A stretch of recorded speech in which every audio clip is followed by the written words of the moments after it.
Real 92.3 Bootleg Kev, DJ Head.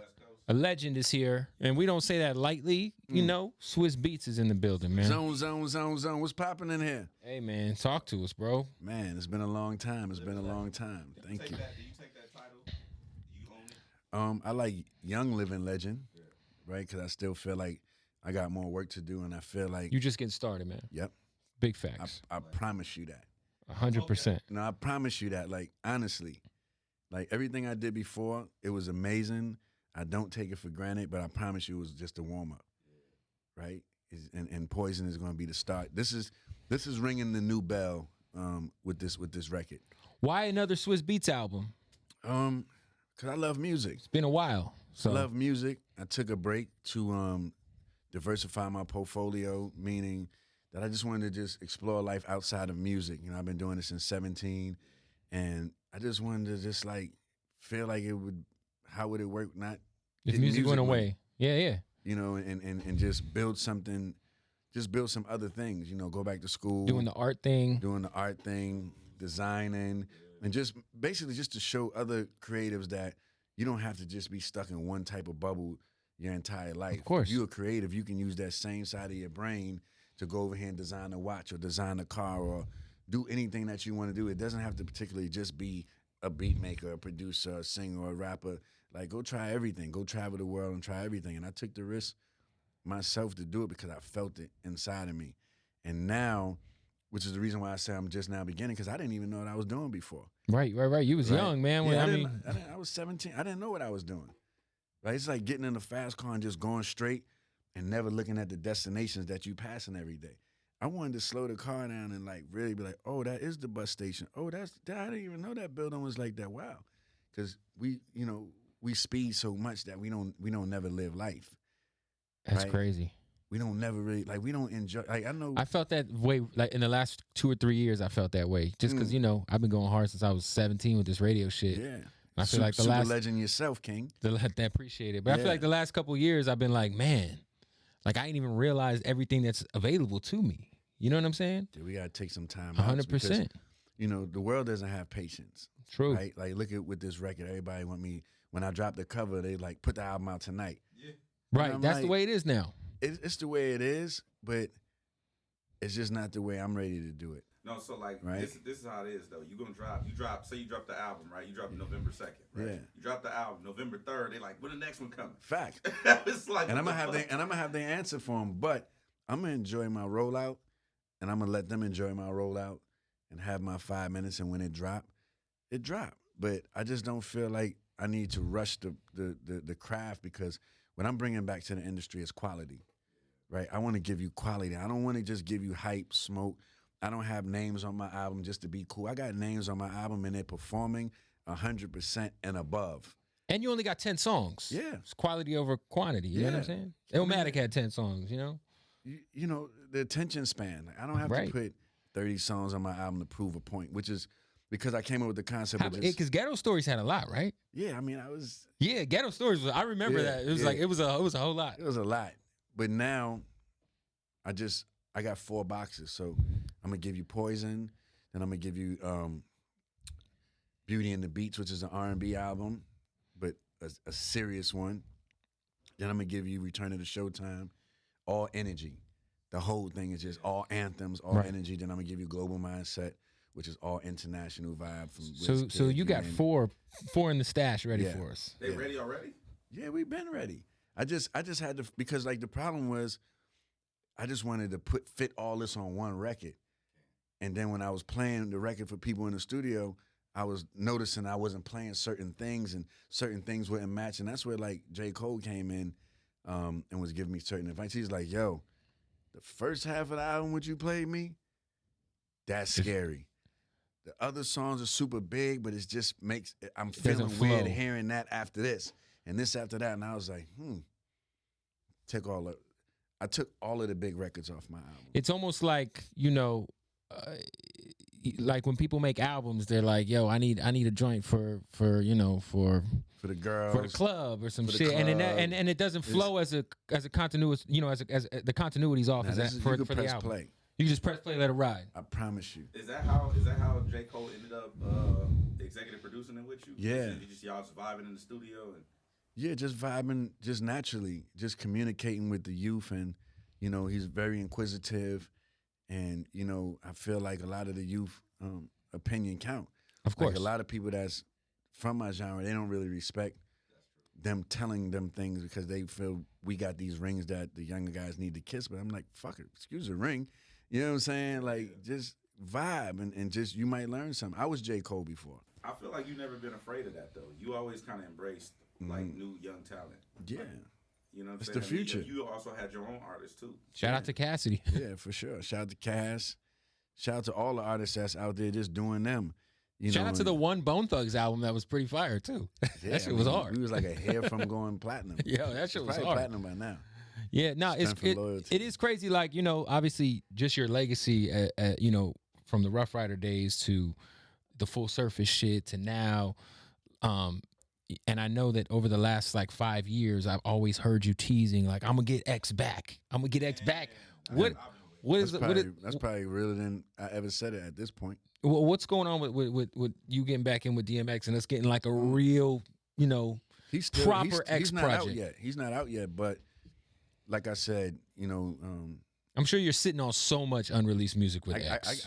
I could crash the building waves right now, but it's not up to me to do that. Like, he has to be ready, right? And what I had to learn with many artists is patience, right? Like, I might know how they can get to that destination like this, but if the artist is not ready at that time, you can't force it, right? X is away. He had a lot of time to vibe and to regroup himself, which I felt was needed. I'm going to support him whatever, however, whenever. That's my day one for sure. Right. And I support his family. The whole thing is very thorough over here with me and him. But I'm smart enough to know this, man, for so many years that when X want to do something, It'll happen. It'll happen. And these unfortunate transitions will happen too, right? Because those drastic changes have to happen in order for you to prepare to go back out to war in your full Facts. in your full capacity. Yeah, like if you're gonna drop something, you got to be ready to come and do this shit. You got to be ready to, do the whole thing, man. I saw you talk about it was an interview or I don't think it was a doc or interview. Something you were saying, bro. Like, I'm gonna take care of the dog. That's facts. And I was like, man, I fuck with that, bro. Yeah. That was, We slept on floors together. I mean, man, X was a big threat. X was a big threat to the industry. Facts. In a good way. He's not really mentioned in the top 5, but I'm going to put him there, even with his short time of competing. Name one person that had all those #1 albums consecutively. All of that. All of that. And lyrical, like however, whatever. Like, he had grown men crying in stadiums. 100%. Gangbangers, you name it. In 6th grade, DMX was my favorite rapper. Like, It's Dark and Hell is Hot. It's one of my top 5, 6 albums ever. See, the only thing, what happens with X is that he got a lot of negative press, so it kind of outshadowed a lot of the historical work. Like, like go back and look at him performing in front of a million people in Woodstock. You know what I'm saying? Like, who's doing that early? I was a kid at the Hard Knock Life tour, man. I left when I didn't care to watch Jay-Z. Me and my cousins left. I put this on my child. I remember that. I wasn't even fucking with Hove at that time. I was like, DMX performed. Jay-Z came out with some cars, and I'm like, this shit is whack. I'm going home. I was like 12. It's two different vibes. Yeah. Once X talk to you, it's going to be hard for you to transform into anything other than that particular zone. 100%. Yeah, once he comes out and once he does that prayer, it's like, how you follow that up, bro? Yeah, like he's just different. And hopefully we'll be able to correct his story and let him get his trophies. How often do you go back and listen to, It's Dark and Hell is High and Flesh of My Flesh? Those are the two. I don't really go back and listen to a lot of my stuff, but when I do, it's very enjoyable. Right. It's like nostalgic. It takes you back. I remember, like, I'm not over that stuff. It's not like I'm over it. Right. But I always want to, like, focus on moving forward. But when I listen to those things, I remember the things we were doing at those times. Like, we was in the Hit Factory in Miami when it first opened, like, way before everybody started going there. And I was just like, yo, where are we? Like, we in the hood in Miami. Yeah. But the studio was beautiful. And we knew the Hit Factory because it was in New York. So it was like, right. Hit Factory, go to Miami. I was like, yo, they got us in the hood over here, but the studio fire. Yo, talk about, like, you've been a part of so many historical artist legacies, and in particular, when Kanye was working on My Beautiful Dark Twisted Fantasy, all those Good Friday songs and Soul Paul came out of those. Yeah. What was that like during that time of that? I feel like that's in my opinion that's a perfect album. Yeah, To me that's probably the greatest hip hop album of all time. Wow. It's one of them. Oh, okay. I mean, like I put it up there, man. I mean, it's not my favorite album, but I feel like it's the best album. If you put it up there, you put it up there, right? Because there's no right or wrong way to be creative. 100%. It's all subjective. It's an expression. You either can connect with it or you can't. 100%. But right. But like talk about like being in the studio with Ye during that time, man. Because we was just having fun. Anytime me and Ye in the studio, it's never really an agenda. Like he's throwing wild ideas, I'm throwing wild ideas, and everything we're talking about, we're actually doing at that moment, right? And then we'll listen back to a bunch of stuff and be like, oh, that's fire, this crazy. Let me put this on this, change that, take that out. And it's a group of people in there at the same time. Like at this time, I think Virgil's like over there designing some logos or something. Most Def coming in and out. Kobe was in the studio. Just Kobe Pharrell Bryant to pop up. Yeah, that's crazy. The studio was just like it was just fluent, like just vibing. And that's how the creativity supposed to be. 100%, man. Yeah. What's your favorite besides everyone was always say the current, but as a producer, you had, the Rough Rider days, and then you had that resurgence where you were, you had Bring 'Em Out and I'm a Hustler and all that wave. What's your favorite time as Swizz Beatz, as Swizz Beatz the producer? You know what I'm saying? Like what I think my favorite time was my intro to the game, right? Because I didn't, I just wasn't exposed to like all the fakeness. I wasn't exposed to. You can enjoy it. I was really enjoying it. Yeah. Like everybody around was family. Everybody around was family, and still is family, by the way, because it was a family business, and that's what we was promoting. Like, yo, get together with your family and try to do a positive movement, other than what you're doing in the streets. Like what we was doing in the streets was definitely not correct, but flip that and turn that into hundreds of millions of records. It's not how you start; it's how you finish. True. Yeah. That's facts, man. Yeah. I looked at the track list of the album, Poison, and I see it's some stuff on here. What intrigued me the most though is this Push feature, this Cold Blooded record. Talk about that, because Push had a crazy year with this Daytona. Let me tell you something, man. I think Cold Blooded might be one of the illest stories he ever wrote. Really? Yeah. Story joint. Yeah, and I feel Nas. The Nas record Echo is one of the illest stories he ever wrote. Wow. Okay. Like when I'm telling you, all the artists performed 100% and better. It's not just like that's how they made the cut. Right. Damn. Right. So some shit you cut. This of course I cut things that people would be like, yeah, right. I'll take that. You got the best of the best from the best of the best. Yeah, I just wanted to give them quality. Like if I just turned 40 this month, right?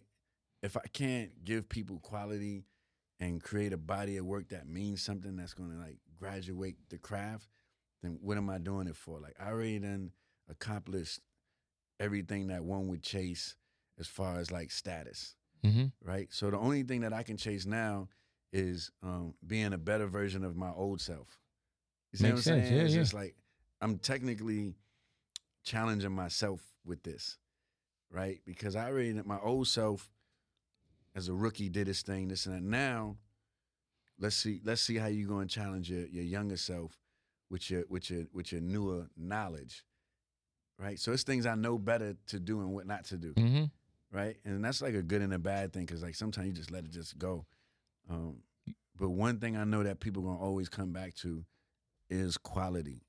That's it. The hype is gonna come and go. The smoke is gonna clear, but what's gonna still be standing there is quality, and that's why certain producers' name you can still remember no matter Forever. Who came and left, right? And we was able to stand that time because we made quality and we had our identity with our sound, and our craft was for real. It wasn't a play around thing or a lick.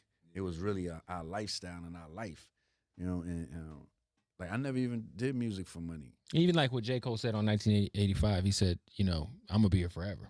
Because you know, that's the difference between, like you said, the quality shit and the flash in the pan shit. Because some people chase like different things. Mm-hmm. You know, like it all depends on what you're chasing. Some people chase girls, some people chase money, some people chase making history.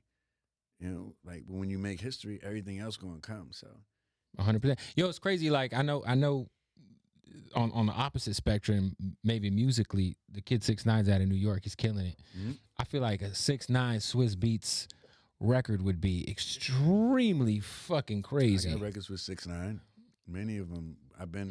I embraced 6ix9ine when early on. Yeah, I remember that. I got beef. People was trying to spaz on me.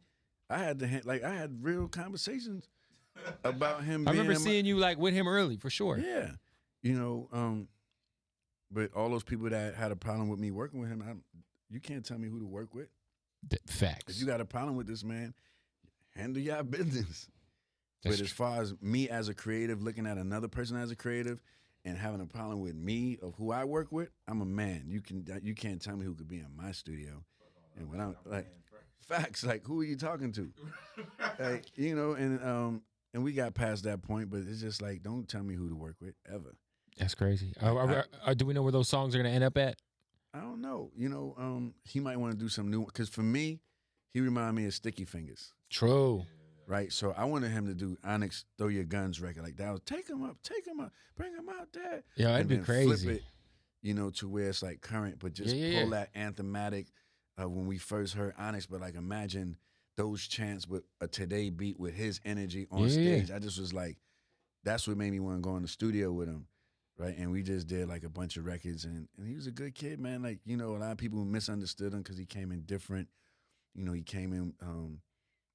Not being scared of people, like how they want them to how they wanted him to be. Yeah. And that's how we came in the game, right? We came in the game. People was uneasy when we was coming through with all those goons, all those bikes, all those different. Like it was a energy that you couldn't control, so you had to like hate, try to blackball, like all those things that we went through. Did that really like the blackball thing? Like that was something that happened? That was real.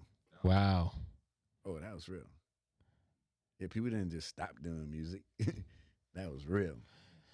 Yeah, because at that time it was very dangerous at that time, right? It wasn't like how music is now. Like all these artists, you see them with a lot of different things on them and this and that, but ain't nothing really going off and nobody really getting hurt. Which is back then thing. Shit was popping off. Back shootouts in front of Hot 97. It was different. Like, there's all kinds of shit going on. It was different, and my family was super real with that, and businesses ain't went too much parts of that later. Yo, one of the albums that we never got that I was always like, as a kid, it was just kind of like a hip hop wet dream pause for me was the Murder Inc. album, like the Jay-Z, Hove, DMX and Ja Rule album. Was that like? Do you know how close that was to being done? And where did you ever hear any of those records? It was close. I mean, everybody was in it. Irv was pushing it hard. Did you work on it? I was. That was like Irv's baby. Okay. That was like Gotti's baby, but I would have got some tracks on it, but I was focusing on doing all the albums that we had and compilations. So the Rough Riders, Volume 1, yeah. Volume So when 2, I seen a photo of them, I think on the XXL and everybody's back turned, I was like, oh, okay, this is the super group. This is fire. So I started making tracks for it, like on the side, just in case. Just in case they call. Just from when I get the phone call. I remember doing that. But then I just remember like conversations not really working out like that. And then it just kind of like phased out a little bit.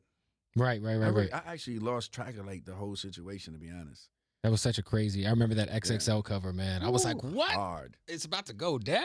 It's about to go down. Man, go ahead. Now, I was going to ask you, do you ever realize, like as a producer, I'm asking about the Swizz Beatz production, right? Because me and my homies always have arguments about top 5 producers, top 10 producers. Yeah. And it's just, I'm biased a little bit. You, Manny Fresh, are 2 of my favorites. Just because, 1, y'all DJs. 2, like y'all understand what the object of a DJ is to like move the crowd. So there's always energy, there's always motion. Yeah. It's never really like, I've never really heard a Manny Fresh ballad. Or or Swizz Beatz ballad like that. Yeah. So as a producer, is that done on purpose? And then also I wanted to ask you if you ever offended by not being mentioned in that category? I don't need to be mentioned in the category. I am the category. Bad. Right? and I'll battle anybody in that category too. Yo, shouts to that Just Blaze battle. That Just Blaze battle was crazy. Like, and no disrespect, I you know, all my producer friends, like, we got a producer chat. We talk shit all day.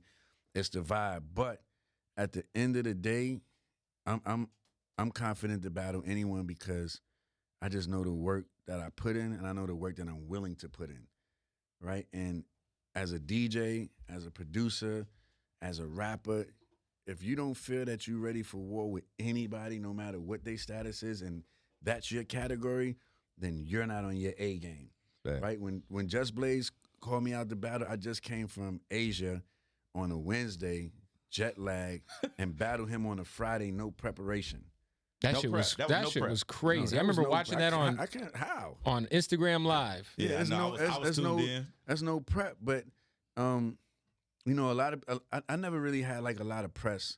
Like me and X, the same thing. We never really had a lot of smoke behind our work like that. So one could slip up and take me out of the top 5. But if we gonna go records, you know, I'm over 580 records, 380 million plus sold domestically. So we could do this all day, right? But a lot of people like to mention names because it sound cool. Yeah. Like they just like to make people, like the names just sound cool and make you sound smart. That's real. But really do your homework and really do the real logistics of what you're talking about, and then judge that. And it's okay if I'm not in your top 5. You know what I'm saying? You better be in the top 10 though. People have their opinion. It's hard to put 5 producers in one basket. Facts. To be honest, Facts. I can't even pick a top 5 and feel comfortable with it myself. Right. Yeah, because you're like, damn. It's you know, everybody at a certain point was on their A game, right? And everybody, like, you go to any one of the guys, like, there's a moment where they could shine, but like, what about the longevity? Let's count the longevity of years consistently, right? So when you start doing that, then you can start narrowing down certain things, right? Because people be putting people in the top 5 that did like 2 major albums. Yeah. That's it. I did 2 major albums when I first came out. And right. They both did what they did that same year and made history. Right. Right? So people, thermometer of gauging is usually off. But it's cool, you know? But if I'm not in your top 5 before, I guarantee you I'm about to be in your top 5. Once you hear Poison. Well, the reason why I always do that is just because, like, you and him, like, y'all responsible for whole movements. Yeah, you know what I'm saying? Like, that's fucking crazy. There's very few people. And a lot of people they put in the top 5 pull from myself and some of my other peers that I consider in a top 5, which is cool. Facts. You know, I pulled from producers as well when I was coming up. I'm actually about to get married in December, man. And you and wifey seem to have like just a great relationship, great family. Thank you. Any advice, you know, you would give, you know, for anybody who's about to step into marriage? Oh man, if you're about to step into marriage, the one thing that you have to know is that y'all don't own each other. Right. Right. The biggest thing with people, the biggest mistake is people going into marriage thinking that this is a contract of ownership. Yeah. It's really a contract of freedom with a person that is your friend, that you love, that you just want to love for a longer time, right? And then the second most important thing is communication, right? So me and my wife never got in an argument, raised our voice in, 9 years now? Damn. Wow. Right? Ever? That's crazy. Ever. I'm not saying we didn't disagree on things, but as far as the out-of-control arguments, nah. Why? Because communication is set in, and once you set that communication tone, the vibe is going to be there. So it's more like us as men, we're going to let it build up. Build up, build up, build up, build up, build up, build up. Then when it's time to talk, you spazzing. Yo, and then she's spazzing, and then y'all both wasted time because nobody heard anything each other was saying. But if you started with communication, babe, you know, when we go to dinner at night, remind me to talk about two topics that I was thinking about today. Yeah. Guards are down, vibe is right. You go, and you could be hot about what you're saying. Right. But when you go to dinner and she's like, oh, babe, do you remember you wanted to say something about, you told me to remind you of things. Oh, yeah, you know, when you did this and this, it didn't really sit well with me like that. I want to try to figure out a way that I'm not feeling uncomfortable like that. And if you ever felt uncomfortable like that, I would want you to come talk to me about that. Like, and then we resolve that issue right there, and it's really resolved, rather than the yelling that don't get you nowhere. So those are the two things I'm gonna give you. That's facts. Go ahead. I was gonna say, the album's coming out when? November 2nd. November 2nd. Or earlier. Or Because the pre-orders are up now. If y'all want the album to come out earlier, tell a friend. Get the pre-orders up. If not, I'm going to take my time with these rollouts. I'm going to be hitting y'all with videos, singles every 2 weeks. Yo, the Wayne joint is crazy. That's what I wanted to ask you about. Lil Wayne, it's the first single off the project. Pistol on My Side. Jeez. Now, me personally, we've gotten into arguments in this radio station about Lil Wayne. I feel like the industry owed Wayne another go-around, just like I feel like... But he's going to get that. I feel like the industry owed Wayne another go-around, just like I feel the same way about X. And you having Wayne on the first single out, like I feel like that's a real statement. What's your thoughts on the current state of Wayne? It's a big statement. I mean, I feel that, once again, Wayne also is just starting. You know, his work ethic is impeccable. Insane. Like he still do 23 hours, 28 hours in the studio straight, going in the studio at, he's like, Swizz, I hit you when I get to the studio. Okay, no problem. What time you go in the studio? About 5 in the morning. 5 in the morning? Like, he goes to the studio at 5 a.m. He get there at 5. Get there at 5 a.m. Like, going to the studio crazy. at 5 a.m., putting in work, leaving at 5 noon or the 9, 10, or 5 the next day. Like, I've seen him doing this. Yeah. Like he's impressive. very, very serious about his craft. And that's what I love to see as an artist, like not just doing anything. And like, he really takes his craft serious. And the album, I think everybody's going to love it. You've heard it. Yeah, Of course you've heard it. it. Yeah, I worked on it too, so it's so a you're good on it? vibe. Yeah. Oh, nice. Oh, You know, which shit. record? I mean, the track list is out, so you can tell us, right? That's not a real track list. Oh, it's not the real track list. All right. Yeah, Well, that's not the real track we're list. going to find out tomorrow. Well, yeah. All right. Last question, man. I do feel like you're, somebody who, the culture looks to for a lot of guidance, whether it's artistically or business-wise. What are some things like, that you would suggest somebody who's watching this, like maybe to get into, whether it's investing into something, because I know you invest in art, you know what I'm saying? Like, what is some like financial advice you would kind of give? Like, I mean, the financial advice I would give anybody that's listening to this or in this room, a lot of people eyes look at many things as investments. Like somebody could say, "Oh man, I bought this art piece and it was a great investment." And then so you go out there and go get an art piece and it wasn't the investment that you thought it would be. right. And the reason of that is because you're not educated in the art business. In that field. Right? And so like, that's what I tell people. I'm like, anything that you want to get into, Learn you about should know it. the business of it, the music business, art business, fashion business, design business. Yeah. It's all business, but we always want to just skip the business part and let other people handle it for us, which is the reason why I went back to school. Cause I'm tired of like taking these short changes because I'm being lazy and doing further in my research on something that I'm putting my life and my time and my family life on the line for. That's real. Right? Like, stop putting people in front of what you're supposed to be responsible for. Like, nobody want to be responsible. I just seen somebody over at this event where I just came from, and the dude came up to me and was like, "Man, Swizz, what's going on?" I was like, "Okay, your energy is off. What we doing?" Like, I'm in an art vibe. I'm not. Like we're not in that space, bro. What's going on? I'm not in my rough. I'm not in my. He came at you on some rapper shit. Like, I didn't know whether he was a rapper, a painter. You wasn't in your tough bag, right? Right. Yeah, I was just chilling. I'm just like, okay, we had a museum. Right. My man, like, yo. How tough can you be in a museum? Right. And he was like, "Put me on." I'm like, "Put you on?" I said, Damn. "You gotta put yourself on, brother." Facts. He was like, "Nah, I mean, if you tell people I'm hot, then I'm gonna be hot." Like, I'm not telling people anything. I don't even know who the fuck you are. That's straight up. And I had to give it to him like that because a lot of people feel that other people are obligated. 100%.